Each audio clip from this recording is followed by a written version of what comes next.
Stop, Holmes! Is that you, Watson? Yes, of course it is. And you almost killed me. Nonsense. I was aiming for the vases. Blindfolded? Watson, quiet, please. I'm trying to concentrate. Ah, Lestrade. What is it this time? He can see me. Well, here it is, and it's a good one, Mr. Holmes. A gentleman by the name of Peter Carey, also known as Black Peter, has been murdered. A sailor, most probably. Has the investigation already begun? Yes and no.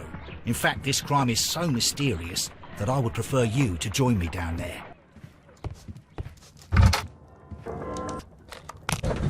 I'm over here. Come on. It seems that the garden was well maintained. I'll wait for you in front of the cabin, Mr. Holmes.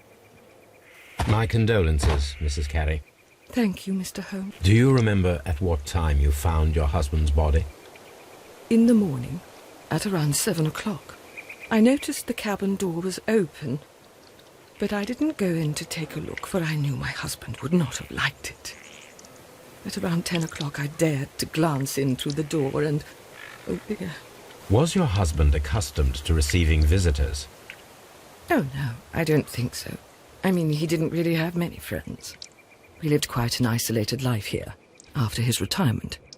The garden is very large and well maintained. Do you employ someone to look after it? It is true, there is a lot of work, but my husband took care of it himself.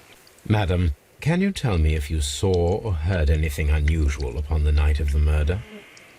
At 2 o'clock in the morning, I heard a terrible scream. But I thought nothing of it then. He would scream all the time when he was drunk. Can you please tell me what occurred on the evening of the murder? Well, Peter got drunk in the evening. He was in such a terrible temper. Usually whenever that happened, he'd stay all night drinking in his cabin before passing out. You have indeed suffered a great loss, Mrs. Carey. Nevertheless, I believe it will be less of a burden for you soon. Yes. Life with Peter was never easy, but he was still my husband. He was different, wasn't he, when you first met him upon your return from Plymouth? Yes, Mr. Holmes. Oh, my goodness, but how do you know about that? You undertook a pilgrimage to the Cathedral of Santiago de Compostela when you were young. That much is evident from the rosary in your hand. The shortest route for the pilgrim from England to Spain is from Plymouth. I believe that you met Peter Carey as a young sailor there, and you married him soon afterwards. That is indeed what happened, Mr. Holmes. How extraordinary. Wait just a moment, Mr. Holmes, and I'll open it. I locked it yesterday to ensure that no one should enter the cabin and tamper with the evidence. Ah, good thinking. Hello, hello, hello. What is it, Lestrade? It seems to me that someone has tried to force it, Mr. Holmes. Let me see. Someone tried to force open the door. I swear these scratches were not here yesterday. Our mysterious visitor came here last night. Well, he's not the man for the job. This lock is not a difficult one. Perhaps he did not have the right tool.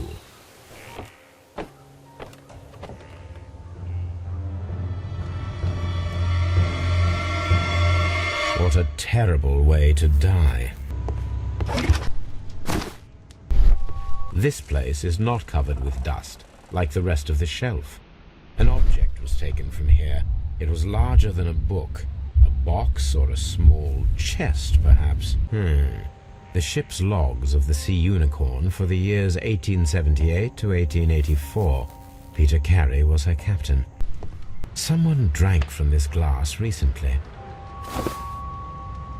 The initials PC have been crudely burned. A sailor's work. This aroma is familiar, but to recognize it, I must construct my associations in one picture.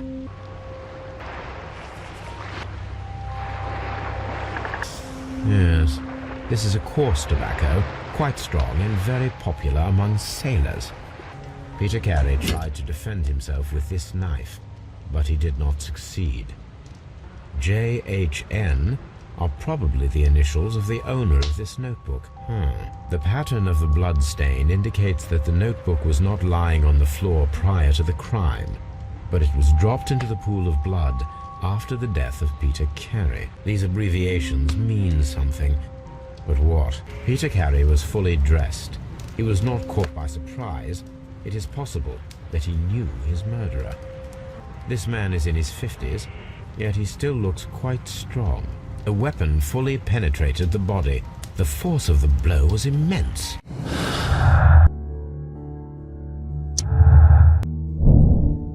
Is this your husband's tobacco pouch? I'm not sure. It might be, but he hadn't smoked in a very long time. Your husband's private papers. Do you know where they are? There was a small tin box, barely larger than a book. He kept his papers there. It should be somewhere in his cabin. What do you think? I think that we are lucky. And why is that? Because of last night's attempted break-in. Oof, you've lost me. It is very probable that whoever came here hoped to find the door open. They tried to force it with a knife blade, but they failed. What will they do? Why, return tonight, when they will be better prepared. Aha! So what do you propose? We shall remain on the outside, near the window, where we stand the best chance of catching sight of our visitor. Well, gentlemen, ready your pistols. We have a long... I'm going to collar him. I'll be right behind you. Who are you and what are you doing here? From R. Dawson, to my friend and partner, 1883. The police seized this valuable ring from you. Whose is it? I didn't steal it from anyone. It has always belonged to me. The ring's date of engraving is many years ago. You would have been a child then, hardly in any position to receive such an item from a partner. So, Mr. Nelligan, who is the true owner of the ring? The ring is mine. No, Mr. Nelligan. I believe that the ring had belonged to your father. Oh, but how do you know? The jacket you are wearing is made of an expensive fabric that only a man of exceptional wealth could afford. You do not seem to me to be a rich man, Mr. Nelligan. Furthermore, the garment is ill-fitting. It is quite clear that it belonged to someone else, most probably your father. With your father gone and taking with him the family's wealth, as a little boy you had to find yourself a manual job, and it was most probably cleaning fish. You cut your hands often while working. I can tell from the scars. I'm speechless, Mr. Holmes. It all happened exactly as you say.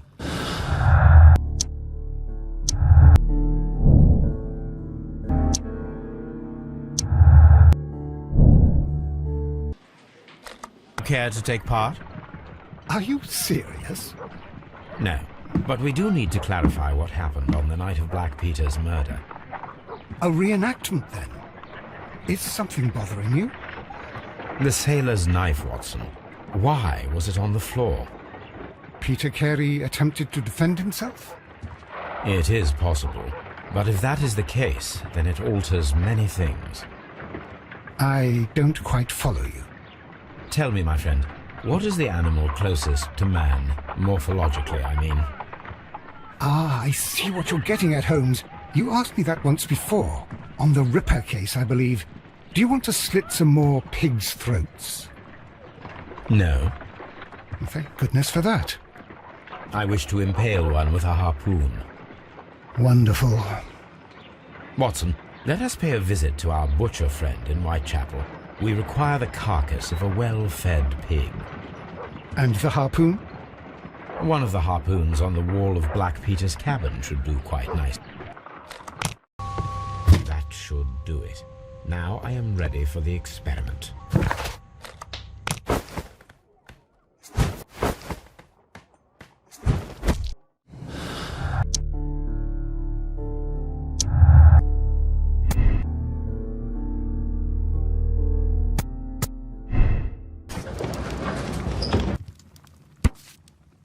I have heard the story of Dawson and Nelligan, the West Country bankers. Yes, Joshua Nelligan was my father. I am aware that it had a bad ending. When the bank failed, it ruined half the families of Cornwall, whereupon Joshua Nelligan disappeared. My father was under extraordinary pressure. Dawson had retired. I was only 10 years of age at the time, but it was still old enough to feel the shame that befell our family. My father was convinced that he could pay off all his debts if the creditors gave him time. He set sail for Hammerfest in Norway in his small yacht, just a few days before an arrest warrant was issued. He left my mother a list of the securities he was taking. No word was ever heard from him again. We believed that his vessel went down, taking with it everyone and everything on board. Thank you for the story, Mr. Nelligan. At last, we are making some progress. 1883. That's the one I need. Canadian Pacific Railway, CPR. A torn piece from a bond certificate.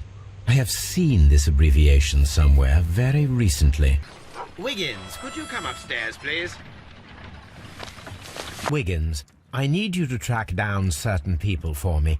I'll give you a list. You can read, can't you? Big Oliver from our gang, he can, because his father is the coachman of a famous lawyer. Fascinating. Here is the list of sailors. Sailors? Easy! Just got to look where the rum and the red lights are. Trouble you, Mr. Holmes, but the inspector asks that you come to the station as soon as possible. Thank you. I'll be there shortly. I'm glad to see you. As always, what happened? We have a new suspect, Liam Hurtley. I'm thinking that this case will be resolved very quickly now. Interesting. Pray tell. Well, the constable that I left at Woodman's Lee noticed a suspicious individual prowling around during the night. Do you have him here? Yes. He refuses to speak with us, but we'll make him talk. Let us hope so. Ah, yes, and one more thing. The constable told me that at the time of his arrest... Do you have it? Of course. It's in the evidence room, at your disposal. Admit that for once, Mr. Holmes, Scotland Yard is a step ahead of you, eh? Breathtaking. Now we have the proof that Nelligan's papers were indeed here. It seems that they have vanished, however.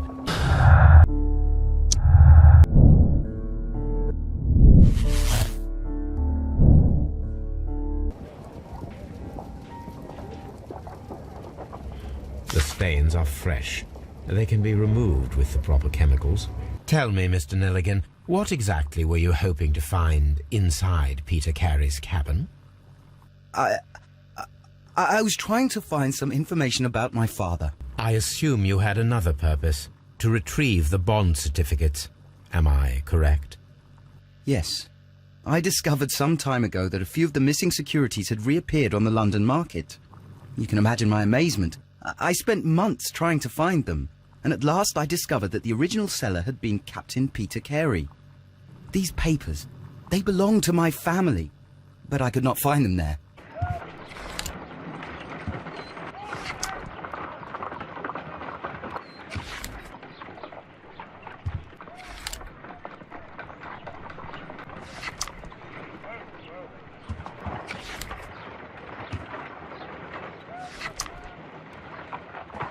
To see if the content of this letter sheds a little light upon the mystery. I did as you asked and hid them well.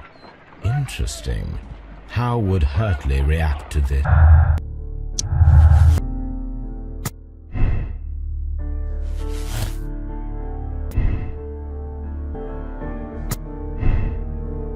So tell me, Mr. Hurtley, what did you hide? Hide? What are you talking about? I did as you asked, and hid them well. Should I continue? My letter? But the ink? That's impossible. A touch of chemistry, nothing special. Well, you're a smart one. But it's nothing. If you want to know, I was referring to my tools. It was to do with my work, see? I will check that, Mr. Hurtley. Tell me, Mr. Hurtley, what were you doing at Woodman's Lee? Woodman's Lee? I've never been there. The second pair of boots that you had with you when you were arrested perfectly match the footprints found near the cabin where Peter Carey was murdered. Footprints? That's your proof? How many men have boots like mine? That doesn't make me a murderer. Now that your presence at Woodman's Lee has been proven, would you care to explain it? I don't remember. What would I be doing there anyway? Because you are the gardener at Woodman's Lee. I'm not. How did you... I observed your hands. They told me that you work with the earth. Small fragments of plants snagged to your trousers indicate that you were mowing very recently. But the most obvious clue presented itself in the bird embroidered on your handkerchief. A crested tit, if I'm not mistaken. All right, you got me. Yes, I am a gardener, and I went there to get my tools. These boots match the footprints exactly. Madam, we have information that the valuable stolen papers are hidden amongst the garden tools here at Woodman's Lee. We need to find them. Oh my. Our tools are kept inside the shed that's right behind me. Here is the key to open it.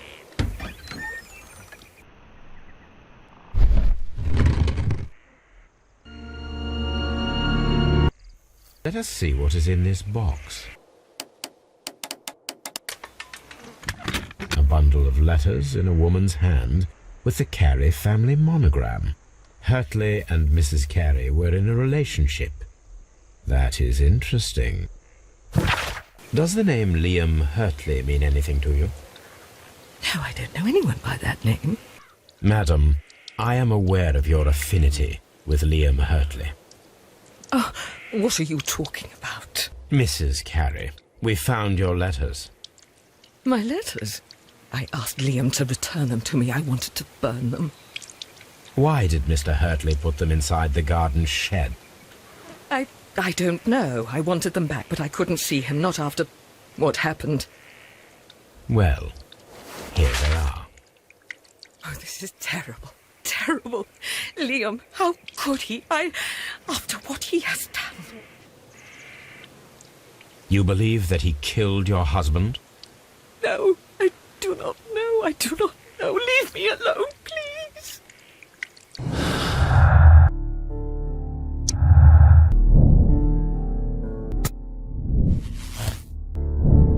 Sailors from that list you gave us. Well done, Wiggins. Let me see. This is interesting. Let us review the other sailors now. This man is a harpooner, and his initials are PC, the same initials that were found on the tobacco pouch. We found Patrick Cairns. Good job, Wiggins. Where is he? He lives in a small furnished dump of a room, but he's always at the Sea Witch pub, where he does... Excellent. Here is your reward. Thank you, sir.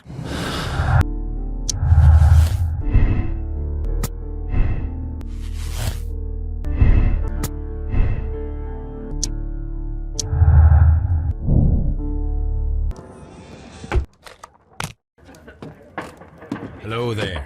Are you Cairns? What do you want? We've heard all about the gambling and arm wrestling here. You seem like the likely sort, and I'm up for it. I start at 10 shillings. Suits me.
Well, good for you, I reckon.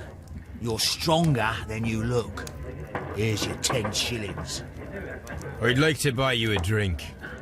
Good winner as well. That's good. Let's have a drink. You're a good type. Seems you've managed to settle down in life. You've got money, eh? Not all that much. Oh, well. At least you're not as poor as me. Why do you say poor? You're not working? I'm a harpooner. But you see, the whalers are rare. They don't pay much.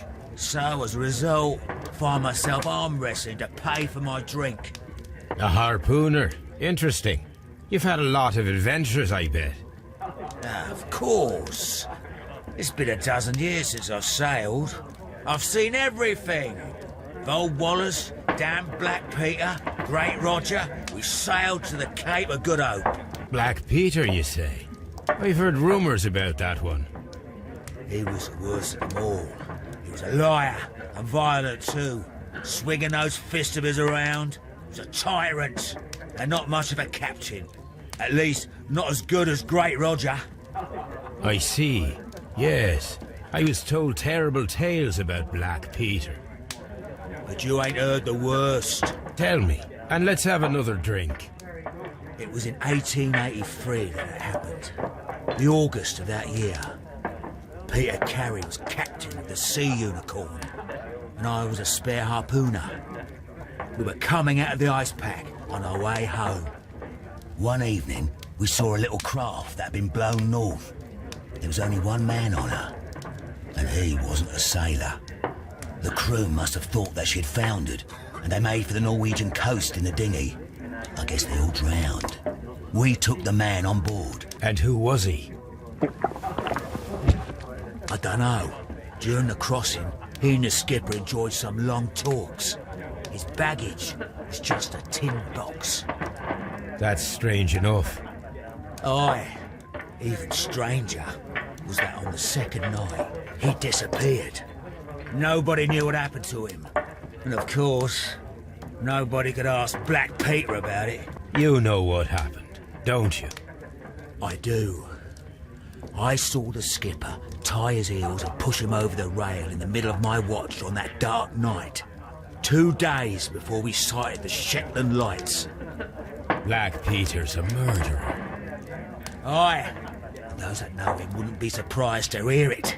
But all this must stay between us. All right? Of course. Back in a second. I'm off to the casi. I'll be here with my drink.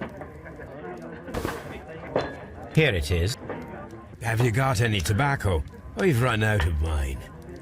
Nah, I lost my pouch. I don't know where. Wait a minute. What's this? Oh, is this your tobacco pouch? Well, oh, it is. Well, I have to go now. I know a captain who's planning an expedition to Cape Cod. Captain Ahab's his name. He commanded the Pequod. He might need good harpooners. I'll tell him about you. Maybe. If you like, aye.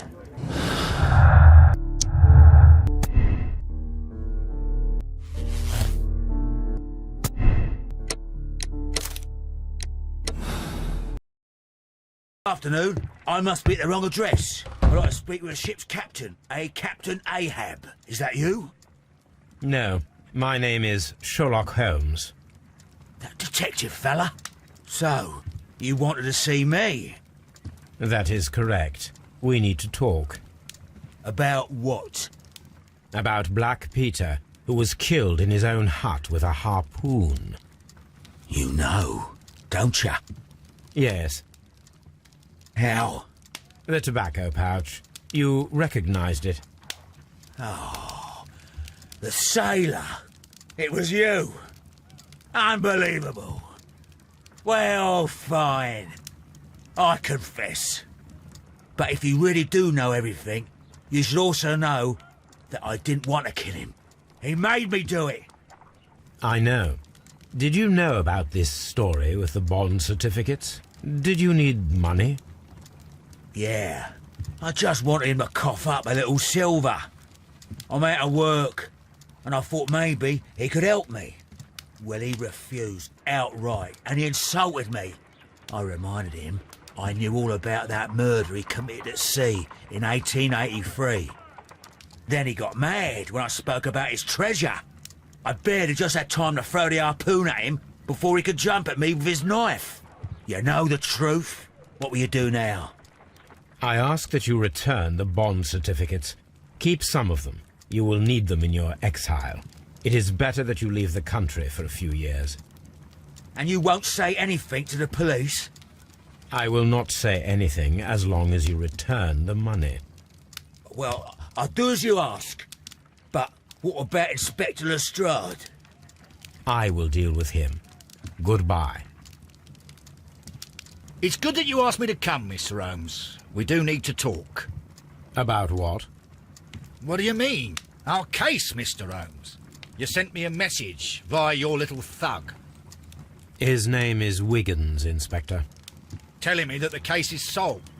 Well, Mr. Holmes, tell me, who is our murderer and where is he? The morgue. Eh? His name is, or rather was, Pablo Coventrao. He was also on the ship with Peter Carey, and he was a harpooner. I'll tell you everything, Inspector, but do calm down. Mrs. Hudson will bring us tea and orange cake. Orange cake? You're spoiling me, Mr. Holmes. That's my favourite. Ah, Mr. Holmes. Inspector Lestrade told me that I should thank you for clearing my name. He also said that you were waiting for me here. I came as fast as I could. I cannot thank you enough. It is all because of you that this nightmare is finally over. I believe that this belongs to you. My father's securities. Incredible. But how did you get them? It would take far too long to explain. Tell me. This is extraordinary. You are a genius. Then that may serve as an explanation. Goodbye, Mr. Nelligan, and good luck. Goodbye, Mr. Holmes. And thank you. 1,000 times thank you.